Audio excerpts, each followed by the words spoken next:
Kinikilala ngayong bayani ng kanyang mga kaanak, katrabaho, kakilala at kaibigan ang isang nurse na si Jasper Alcala na nasawi matapos mahulog sa bangin ang sinasakyan niyang ambulansya habang naghahatid ng pasyente noong Pebrero 2, Linggo, sa Barangay Dabuston, Sultanaga de Maporo, Lanao del Norte.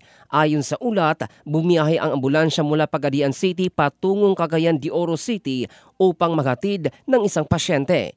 Ngunit habang tinatahak ang kahabaan ng Dabuston, biglang nawala ng kontrol ang driver dahilan upang mahulog ang sasakyan sa bangin.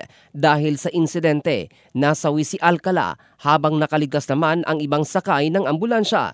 Ayon sa Philippine Nurses Association Zamboanga del Sur, Pagadian City Chapter, sa huling sandali ng kanyang buhay, niyakap ni Alcala ang pasyente upang protektahan ito habang bumabaligtad ang ambulansya. Nagpahayag naman ng pakikiramay ang asosasyon sa pamilya ni Alcala at tinawag siyang tunay na bayani na sumasalamin sa diwa ng pagiging isang nurse, handang magsakripisyo para sa kapakanan ng iba kahit kapalit nito ang sariling buhay.